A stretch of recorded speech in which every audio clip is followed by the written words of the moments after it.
আসসালামু আলাইকুম। আশা করছি আপনারা প্রত্যেকেই নিজ নিজ অবস্থান থেকে ভালো রয়েছেন। শর্ট টার্ম স্কুল থেকে রাইট ফর্ম অফ ভার্বের আরেকটি ক্লাসে আপনাদের সকলকে স্বাগত জানিয়ে শুরু করছি আজকের ক্লাস। আমি রিফাত রায়হান। তো আজকে আমরা রাইট ফর্ম অফ ভার্বের আরেকটা টপিক নিয়ে আলোচনা করব। দেখেন, কোনো সেন্টেন্সে যদি কি থাকে, লিস্ট থাকে, তাহলে আমার যে ব্র্যাকেটে যে ভার্বটা হবে ওই ভার্বটা কি হবে? শুড বা মাইট প্লাস V1। তাহলে কি হবে? কোনো সেন্টেন্সে যদি লিস্ট থাকে তাহলে আমার ব্র্যাকেটের ভিতরে যে ভার্বটা থাকবে সে ভার্বের পূর্বে শুড বা মাইট বসবে, এরপরে ভার্বটার কোন ফর্ম হবে? বেস ফর্ম হবে। দেখেন, আমি যদি একটা উদাহরণ দিই আপনারা আরো ভালো বুঝতে পারবেন। Read attentively, read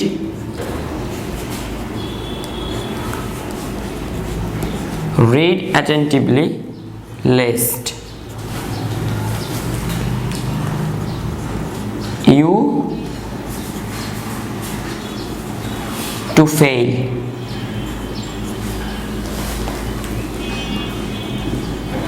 in the exam। হ্যাঁ, তাহলে দেখেন এই সেন্টেন্সে দেখেন কি আছে, রিড অ্যাটেন্টিভলি লিস্ট আছে এবং আমার যে ভার্বটা দেওয়া আছে সেটা ইনফিনিটিভ ফর্মে আছে। তো আমরা কি বলছিলাম, কোনো সেন্টেন্সে যদি কি থাকে, লিস্ট থাকে, তাহলে অবশ্যই আমার কি ভার্বের সাথে আমি ভার্বের পূর্বে আমি কি লিখবো? শুড বা মাইট। অর্থাৎ শুড বা মাইট হবে, এরপরে কি হবে? ভার্বের বেস ফর্ম হবে। তাহলে আমি যদি শুড ফেইল লিখি তাও হবে, আবার যদি আমি মাইট ফেইল লিখি তাও হবে। আমরা যদি আরেকটা উদাহরণ দেখি, ওয়ার্ক ফার্স্ট lest you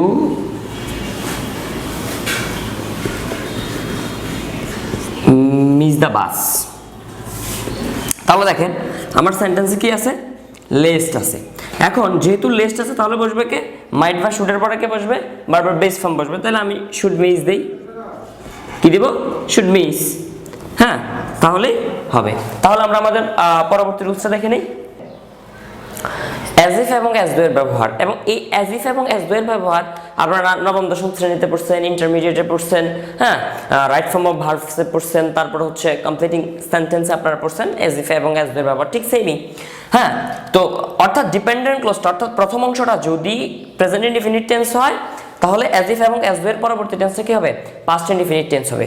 আবার প্রথম অংশটা যদি পাস্ট ইনডিফিনিট টেন্স হয় তাহলে পরবর্তী টেন্সটা কি হবে? পাস্ট পারফেক্ট টেন্স হবে। অর্থাৎ এখানে প্রেজেন্ট ইনডিফিনিট লেখাটা না লিখে আমি যদি আমি লিখতাম প্রেজেন্ট টেন্স। অর্থাৎ প্রথম অংশটা যদি প্রেজেন্ট টেন্স হয় পরের টেন্সটা কি হইতো? হ্যাঁ, পাস্ট টেন্স হবে। আবার প্রথম অংশটা যদি কি হয়? পাস্ট ইনডিফিনিট হয়, পরের টেন্সটা কি হবে?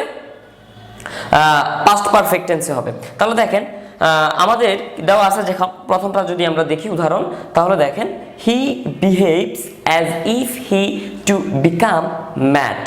কি আছে দেখেন, তাহলে আমাদের প্রথমে আইডেন্টিফাই করতে হবে যে আমার অ্যাজ ইফ এর যে প্রথম অংশটুকু আছে সেটা কোন টেন্স আছে। তাহলে আমরা দেখলাম যে দেখেন ভার্বের সাথে কি আছে? হ্যাঁ, এস আছে। তাহলে তার মানে কি?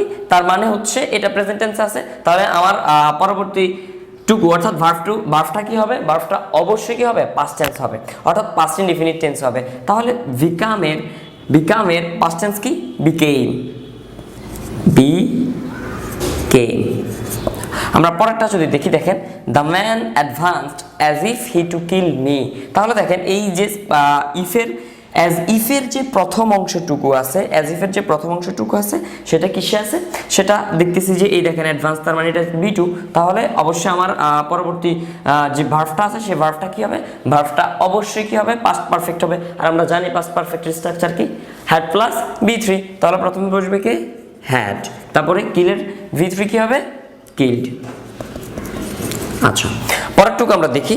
দেখেন হি talks as though he to be a poet. এখন দেখেন এখানে কি আছে? টক্স আছে, তার মানে এটা প্রেজেন্ট টেন্স আছে। এখন আমি টু বি এর পরিবর্তে এখানে কি লিখবো? টু বি বলতে to be verb, to be বলতে কি টু বি ভার্ব। আর যেহেতু এটা প্রেজেন্ট টেন্স আছে, পরবর্তীটাতে কি হবে? পাস্ট ইনডিফিনিট টেন্স হবে। এখন আমি কি এর সাথে ওয়াজ বসাবো? ওয়াজ বসাইলে হবে, সে বি ভার্ব টু বি ভার্বের পাস্ট টেন্সে তো শুধু কে ওয়াজ এবং ওয়ার, তাহলে ওয়াজ এবং ওয়ার হইলে কি আমি কি এখানে শুধু কি হি ওয়াজ আ পয়েট লিখবো? হবে? কখনোই হবে না। কারণ হচ্ছে দেখেন, যদি টু ভি থাকে অ্যাজ ইফ এবং অ্যাজ দো এর পরে ভার্বটা যদি টু ভি থাকে তাহলে আমাদেরকে ওয়ার বসাইতে হবে। কারণ কি? কারণ হচ্ছে সেন্টেন্সটা একটা কাল্পনিক ইচ্ছা বুঝাইতেছে। দেখেন, হি talks as though he to be a poet. যে হি টক্স, সে বলতেছে অ্যাজ দো, যেন হি ওয়ার এ পয়েট, সে একজন কি? একজন কবি। এখানে এটা কি বুঝাইতেছে? সে এমন ভাবে কথা বলতেছে মনে হইতেছে যে কি সে একজন কি কবি। তাইলে টু ভি, আপনারা যদি এত কিছু না বুঝেন, ডিরেক্টলি টু ভি থাকলে অ্যাজ ইফ এবং অ্যাজ দো এর পরে যদি টু ভি থাকে, ডিরেক্টলি ভার্বটা কি বসাই দিবেন? ওয়ার বসাই দিবেন, তাহলেই হবে। It is time, it is high time, fancy. কোন সেন্টেন্সে যদি এরা থাকে তখন ভি2 হয়, আবার 2 + v1 হয়। এবার it is time, it is high time বা ফেন্সি না থেকে থাকতে পারে it is right time, it is proper time থাকতে পারে। এখন প্রশ্ন হচ্ছে কখন ভি2 হয় আর কখন 2 + v1 হয়। দেখেন, আমরা যদি উদাহরণগুলো দেখি তাহলে আপনারা আরো ভালো বুঝতে পারবেন। দেখেন, it is time I do the work, I do the work. দেখেন, ইট ইজ টাইম, আর দেরি না করে এখনই উপযুক্ত সময়, আই ডু দ্য ওয়ার্ক, এখনই কাজটি করার। তাহলে দেখেন, সাবজেক্ট আছে কে? আই। আর যেহেতু মনে রাখবেন, যদি it is time, it is high time, it is right time, it is proper time, fancy, এদের পরে যদি কে থাকে? সাবজেক্ট থাকে। কে থাকে? সাবজেক্ট থাকে, তখন অবশ্যই ভি2 হবে। কি হবে? ভি2 হবে। আর এদের পরে যদি সাবজেক্টটা না থাকে তখন ভার্বটা কি হবে? 2 + v1, অর্থাৎ ভার্বটাকে আমাদের অবশ্যই ইনফিনিটিভে করতে হবে। তাহলে আমরা প্রথমটা যদি দেখি, ইট is time I do the work, তাহলে সাবজেক্ট আছে। যেহেতু ইট ইজ টাইমের পরে সাবজেক্ট আছে, তাহলে ভার্বটা অবশ্যই কি হবে? ভার্বটা অবশ্যই হবে কি? ভি2। তাহলে কি হবে? I did the work. পরেরটা দেখেন, I fancy I to turn white. তাহলে দেখেন, টু টার্ন আছে, ফেন্সির পরে সাবজেক্ট আছে, তাহলে কি হবে? ভি2 হবে, টার্নড। পরেরটা যদি আমরা দেখি যে it is high time do the work. দেখেন, ইট ইজ হাই টাইমের পরে কিন্তু কোনো কি নাই? সাবজেক্ট নাই। যেহেতু কোনো সাবজেক্ট নাই, তাহলে অবশ্যই আমাদের যে ভার্বটা আছে সেই ভার্বটাকে কি করতে হবে? ইনফিনিটিভে করতে হবে। তাহলে দেখেন, এখানে আছে কে? ডু আছে। তাহলে আমি যদি টু যোগ করি তাহলে কি হবে? To do. এটাই এভাবেই আমাদেরকে করতে হবে। অর্থাৎ it is time, it is high time, it is right time, it is proper time, fancy যদি থাকে, যদি এদের পরে সাবজেক্ট থাকে, তাহলে অবশ্যই আমার যে ভার্বটা থাকবে ব্র্যাকেটে, সে ভার্বটা পাস্ট টেন্সে হবে, অর্থাৎ ভি2 হবে।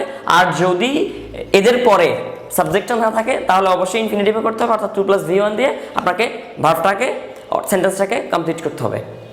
দেখেন, আমাদের পরবর্তীতে দেওয়া আছে উইশ থাকলে ওয়ার হয়, অর্থাৎ ইচ্ছামূলক বাক্যে যে ইচ্ছাগুলো অপূর্ণ থেকে যায় বা যে ইচ্ছাগুলো কখনো পূরণ হওয়ার নয়, সেক্ষেত্রে যদি সেন্টেন্সে উইশ থাকে তখন আমাদের যে ভার্বটা হয় সে ভার্বটা অবশ্যই কি হয়? ওয়ার হয়। যেমন দেখেন, I wish I to be a child.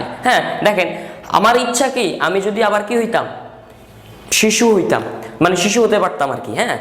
আমি যদি আবার আমার শৈশবে ফিরে যেতে পারতাম। দেখেন, এই ইচ্ছাগুলো কি কখনো পূরণ হওয়ার?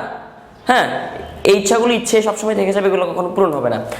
সেই ক্ষেত্রে কোনো সেন্টেন্স যদি উইশ থাকে, আর ওই সেন্টেন্সের যদি টু ভি থাকে, ব্র্যাকেটে যদি টু ভি থাকে, তাহলে ভার্বটা অবশ্যই কি হবে? ভার্বটা অবশ্যই ওয়ার হবে। দেখেন, I wish I were child.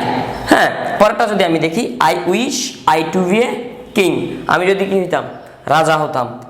আছে কি? টু বি আছে, তাহলে এখানে অবশ্যই কি হবে? ওয়ার। যেহেতু কাল্পনিক ইচ্ছা, যেহেতু কি কাল্পনিক ইচ্ছা, আর কাল্পনিক ইচ্ছার ক্ষেত্রে সবসময় টু বি এর জায়গায় কে বসে? ওয়ার বসে।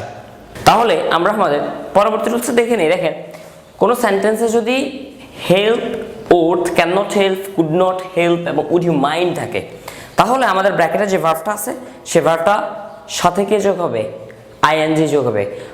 অর্থাৎ আমাদের ওই ব্র্যাকেটের ভার্বটা কি হবে? v1 + ing হবে। আমরা যদি উদাহরণগুলো দেখি, দেখেন, she can not help do this. আমাদের সেন্টেন্সে কি আছে? ক্যান নট হেল্প আছে। কে আছে? Can not help. আর আমরা জানি যদি কোনো সেন্টেন্সে ক্যান নট হেল্প থাকে তাহলে কি হয়? v1 এর সাথে আইএনজি যোগ হয়। তাহলে আমাদের v1টা কি আছে? ডু। ডু এর সাথে কি যোগ করে দেব? আইএন জি। কি হবে ডুইং, তাহলে she can not help doing this. Next one, we would mind, would you mind close the door. তাহলে আমাদের সেন্টেন্সে কি আছে, উড ইউ মাইন্ড আছে। আমরা জানি যদি কোনো সেন্টেন্সে উড ইউ মাইন্ড থাকে তাহলে যে ব্র্যাকেটের ভার্বটা থাকে সেটা জিরান্ড অর্থাৎ V1 প্লাস আইএনজি হয়। দেখেন তাহলে কি হবে closing, would you mind closing the door, closing, হ্যাঁ